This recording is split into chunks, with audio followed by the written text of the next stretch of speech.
So welcome, walk with me. Let's go over to the coffee shop. The what I started, or where the conversation started over with Java with Jeff. So if you're new around here, this walk with me is a continuation of a show that I do every morning, every weekday morning for the Entree Architect Network. It's called Java with Jeff. Didn't start out being called Java with Jeff. Started out being our morning mindset or something like that. Somebody quickly renamed it and it stuck. So it's Java with Jeff. But this walk with me segment here is really is a continuation of that. And what we started over there this morning was a conversation about how habits, according to James Clear, the author of Atomic Habits, see how that works together. Um, that's right. You missed Java with Jeff. So here you go. So I started out this morning with a quote from James Clear, the author of Atomic Habits, where he talked about habits are the small things that compound over time, just like money. A little bit of money saved in a compounding account or a compound interest account over a long period of time changes drastically, right? It builds and it builds and it builds, and it's almost not even noticeable as it goes. And in that quote, he goes on to say that sometimes it's 2, 5, 10 years down the road that you look back and go, "Wow, that good habit or that bad habit had this huge impact over time." And I think we know that's true, right? It's simple terms like when we talk about growth, personal relationship or professional growth, um, like something simple. What does personal growth mean to us? For some of us, I've got a doctor's appointment here today. This will be fun. Go and have the doctor tell me, it's just a physical kind of thing, but have the doctor tell me, yeah, I'm getting old or whatever he's going to tell me. But, um, over time, it's pretty easy for us to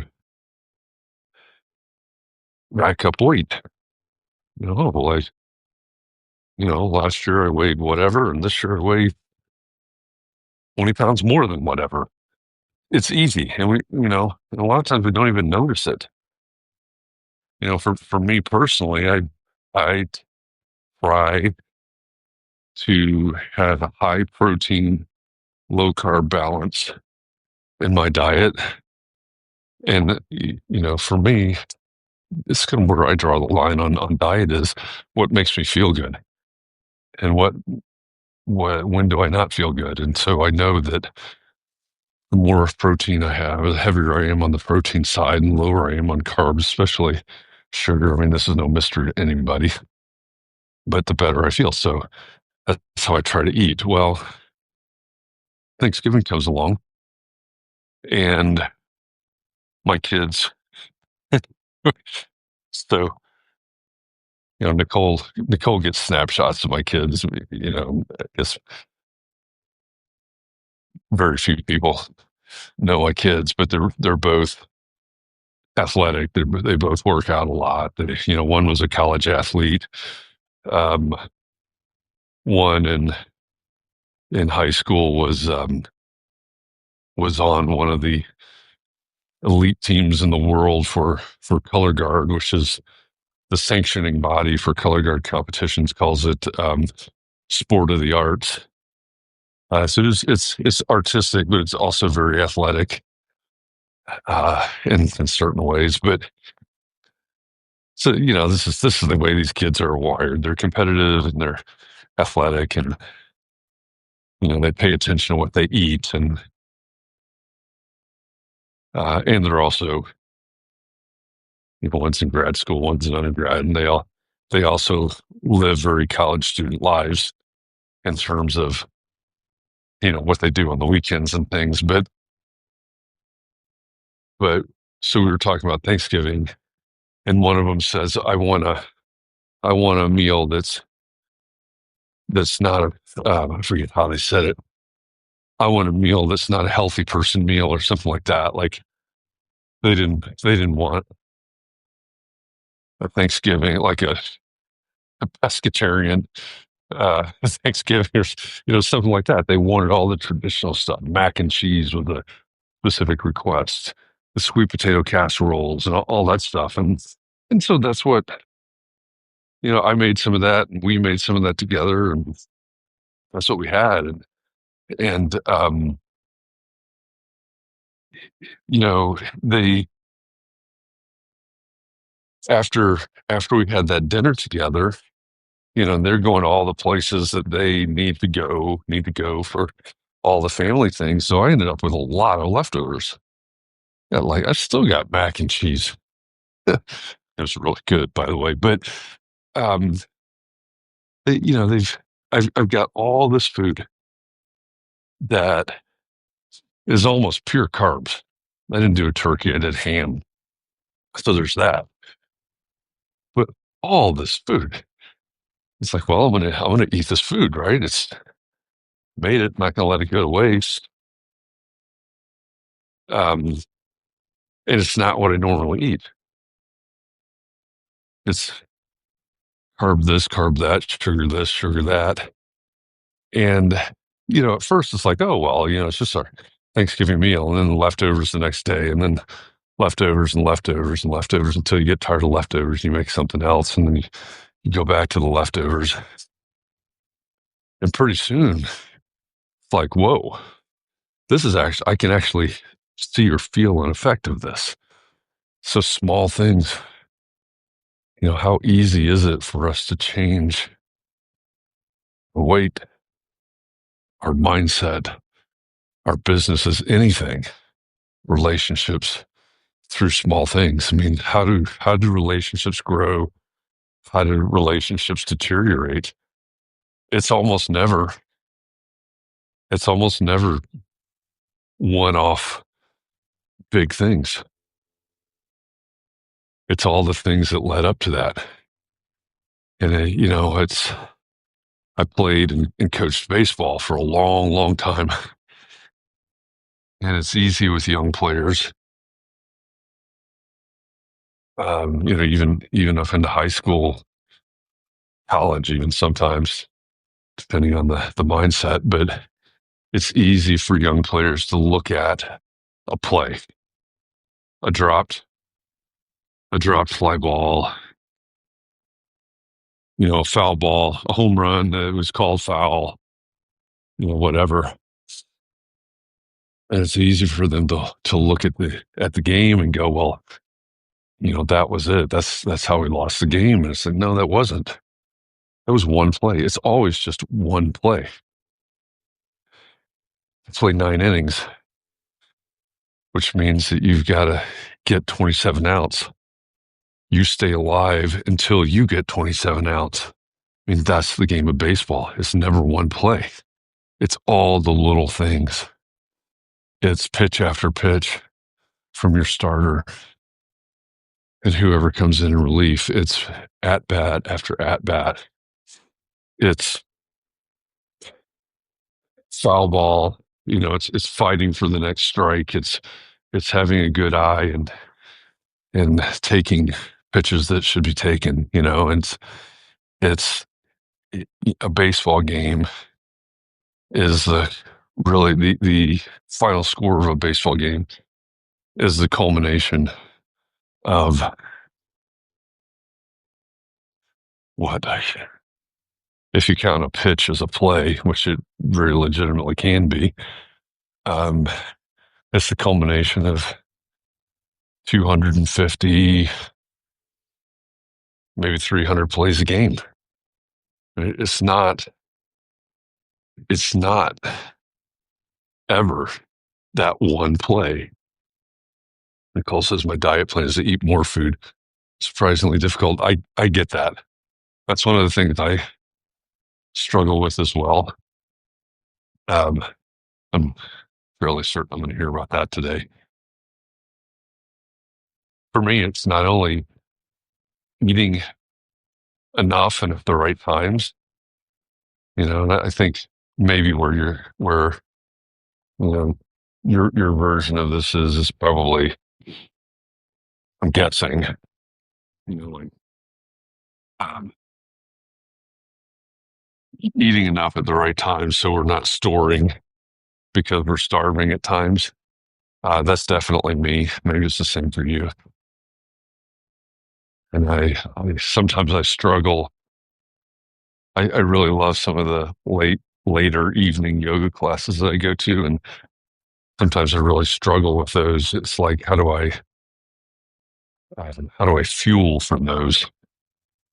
And so it's a funny thing. It's, if you look at it in terms of a yoga class, if you don't properly fuel, or a weightlifting class or group fitness class or a run or a swim or um, but anything that you do that requires a lot of brain power, right? If you're not feeding your brain properly, there's an effect there.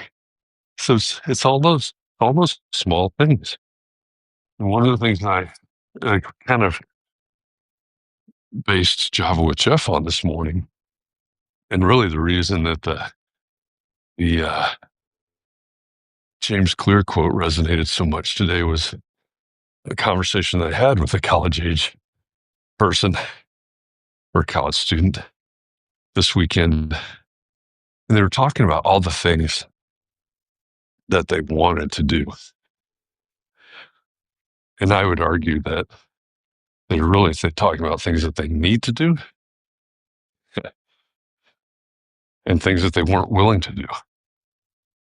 And, those are things like they want to get into a certain field and they want to get an internship with a good reputable company, is how they said it. And, all these things. And yes, you do. Yes, you need to. All those things, absolutely. And then they would turn around and talk about how they don't know how to do some of those things. And that's fair. They're pretty young. You were taught this in high school. You were given those opportunities in high school, most of us. So it's fair that you don't know. And then they talk about how busy they are. Yeah, fair. I think we all know as well that what college students think is busy is a little bit different than what reality of adult busy is. Whatever. But they kept going and going and going. And ultimately, conversation comes around to, what are you going to do? It's up to you. Right. And I used to host this show called Context and Clarity Live. I actually was looking at podcast app yesterday. You can find Context and Clarity Live as a podcast. It's 288 episodes. One of those episodes is an interview with Ken Coleman, who's the author of The Proximity Principle, which is an excellent book. If you know any college students or high school students, most adults really, but I would say specifically late high school or college students, give them the gift of the proximity principle and help them understand how important what Ken Coleman is writing about is. And I think it's really well written. It's based on his professional journey, his life story, which I think is fascinating.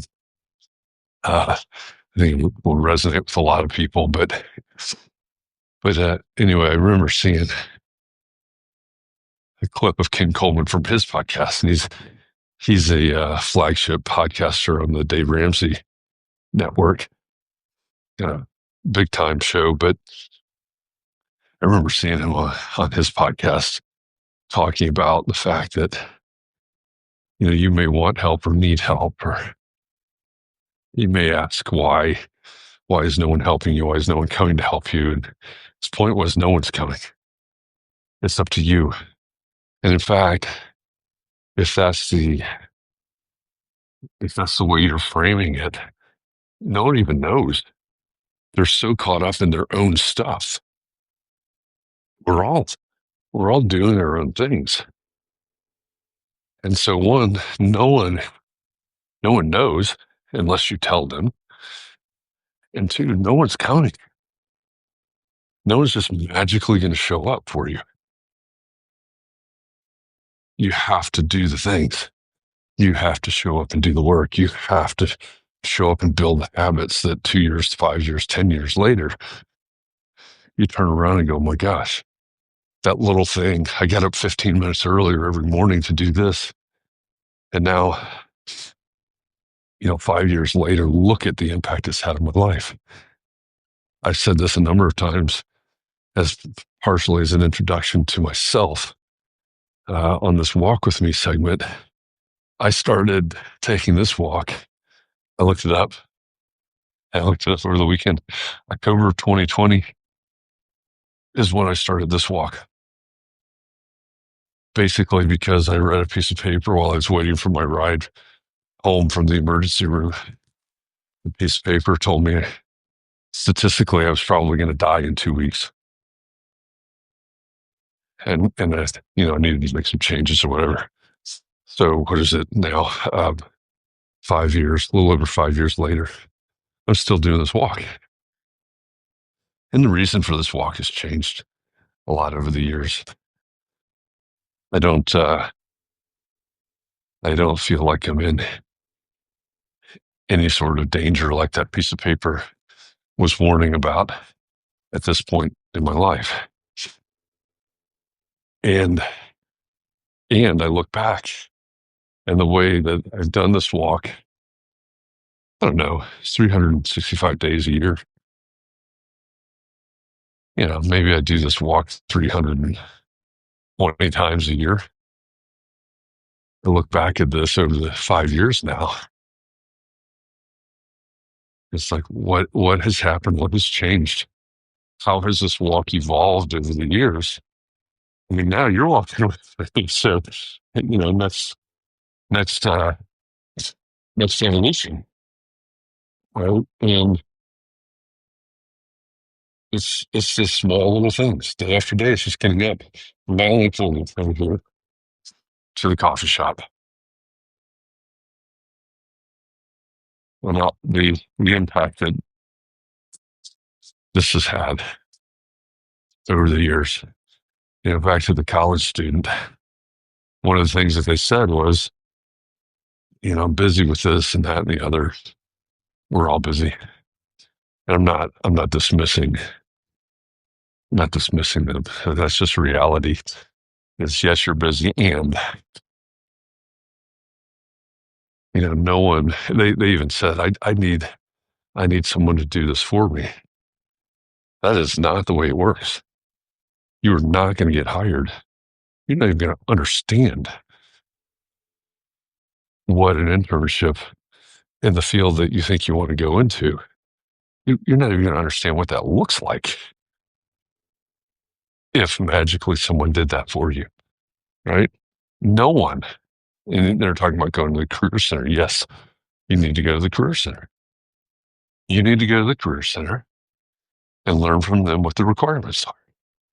And you need to learn from the people at the career center what some good avenues are in terms of looking for an internship.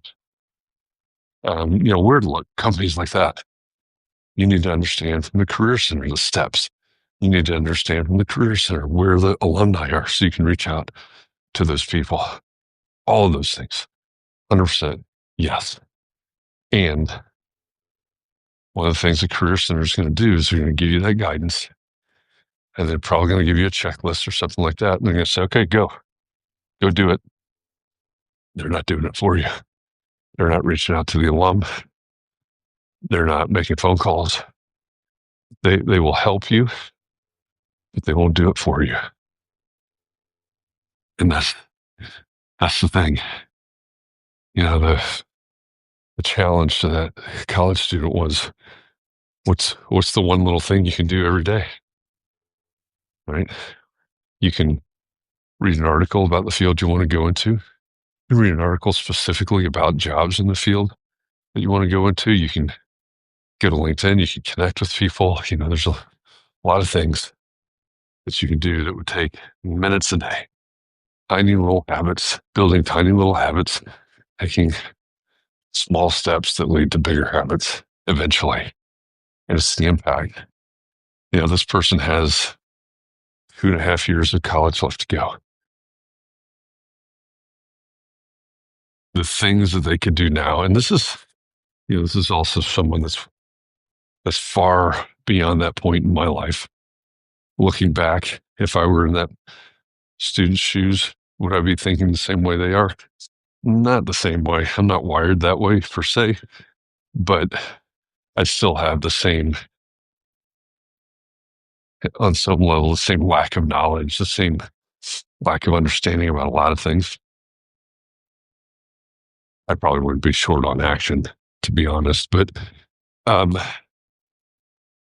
and it's also why, when I teach my undergraduate students, one of my big responsibilities, my big roles, and I'm team teaching that class this semester.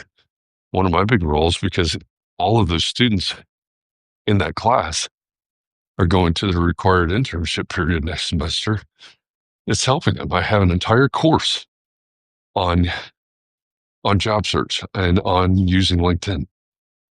Building a LinkedIn is a course that I designed for the students because no one was teaching them that. And so having this conversation this weekend with this college student, there's some resistance there. And you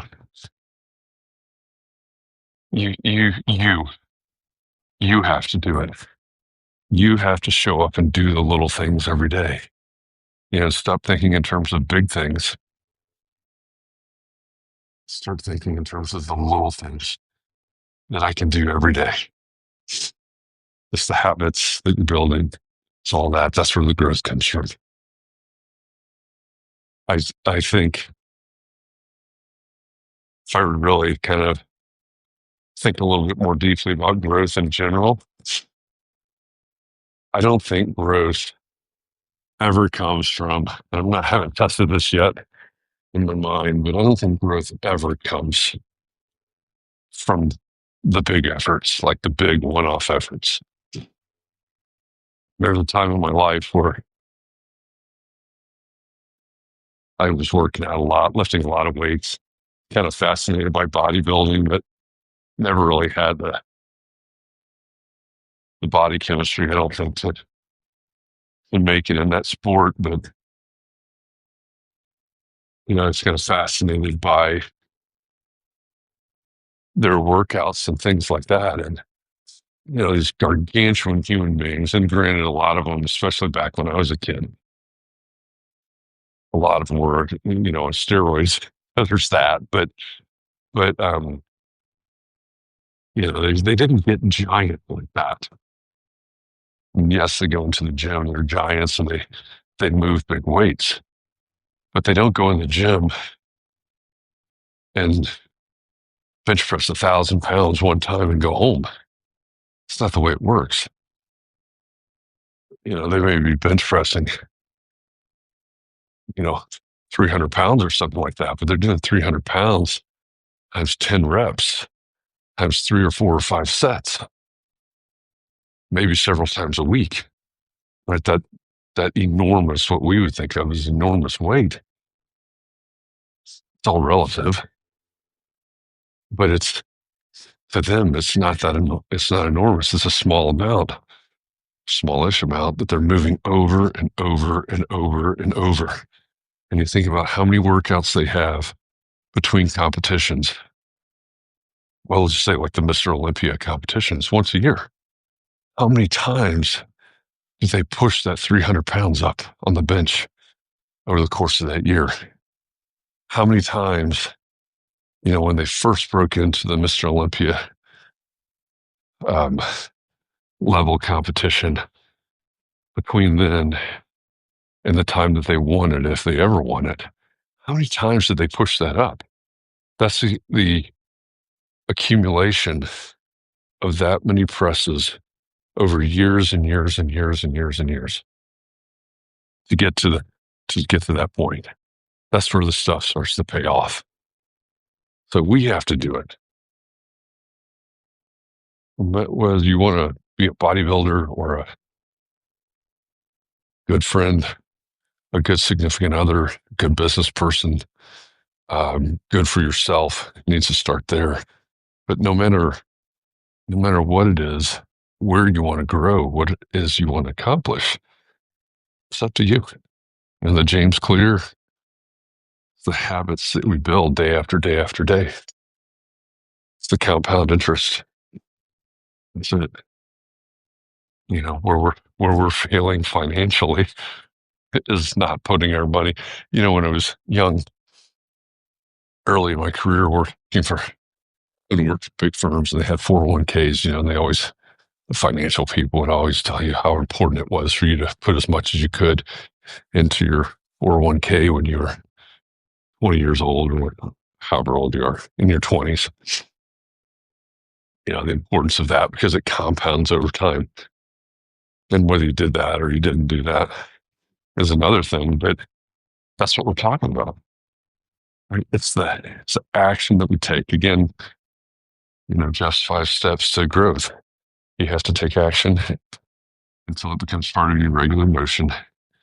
You sustain that motion till the point that it becomes momentum, because momentum drives change, and change leads to growth. That's it. What are the actions that you're going to take? What are the habits that you're going to build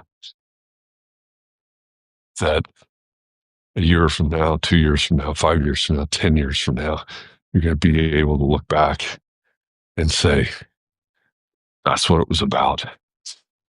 The baseball teams, you go up to bat, you put the ball in play, That was one of the things I coached all the time. Put the pressure on the other team, force them to make the play. Keep putting the ball in play, keep putting the ball in play, keep putting the ball in play. Because you force them, right? That all of those actions, the habit of putting the ball into play, being I'm smart at bats and all that, putting the ball in play pays off. Pays off at the end of the game, because you forced them to beat you. You forced them to stop you. And those are the things that pay off, right? The 200, 250, 300 plays in a game. It's the small things. It's always the small things. All right. We're here. I don't want to, I get it. I don't either. And the real feel is like 14 degrees. I don't want to walk, but I also want to go into the doctor and then say, hey, I walked. So there's that. We'll see what that's worth. But anyway, thanks for walking with me. I'll be back tomorrow about 9:30 a.m. Eastern. So if you know anybody that would like to walk with us, join the conversation with us, point them over here, have them subscribe, just like Nicole has. It's just like anybody who's eventually seeing this has. Have them subscribe. Let's walk and talk. Love to make this as conversational as possible. Yes, I'll definitely share my thoughts. But I welcome the conversation. My pleasure. Glad to give you the recap. Since you couldn't make it this morning, so if you don't understand like the perspective here, I do this Java with Jeff show at 8:30 a.m. Eastern every morning, and Nicole is in, I forget where you're aligned now, if you're on Mountain or Pacific alignment right now, but it starts at either 5:30 or 6:30 a.m. for Nicole, and 5:30 for all my West Coast friends. There's 20 or 30 or 40 people over the course of a week that show up for that in the mornings. So these are the kinds of conversation we have. Cole says we get 5 free trial subscription invites from signing up. I need to do that to get people here. Oh, thank you. I didn't realize that. That's awesome. I'd appreciate that. Okay, you're on Mountain Time now, so it's what is it 10? So it's what 7 for you now? Is that right? 3, I think. I don't know. Yeah, Central. No, 10, 9, 8 for you right now. Okay. All right. Gotta go. See you tomorrow. See you either on Java with Jeff or right here, walk with me to the coffee shop or both. Thanks, Nicole. Thanks, everybody. See you tomorrow.